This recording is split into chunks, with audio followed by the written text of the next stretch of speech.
Okay, so here's the junction board for a 24-cell series system.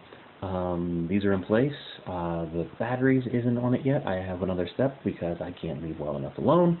It's probably not needed, but I'm going to do it anyway. So you have all these traces.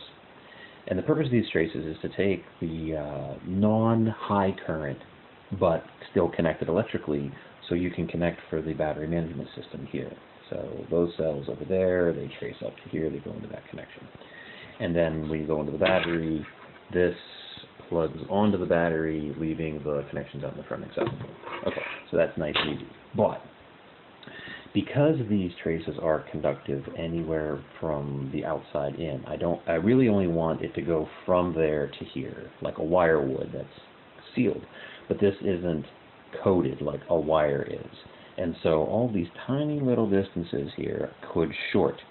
Now granted, this trace isn't going to be a huge amount of amperage before it would blow like a fuse, but like I said, just because I can't leave well enough alone, I'm going to coat this anyway so that I don't have that potential issue should that try to get shorted or whatever. Now because these are down, that means that the electrical conductivity place where that trace meets the bar is going to be covered and won't be affected.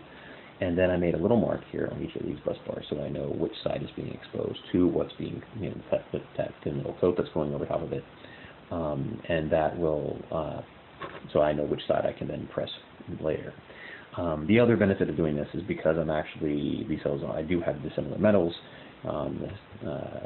aluminum, stainless steel screws, copper bar, copper caps and so forth. It's best to try to keep that out of the air anyway.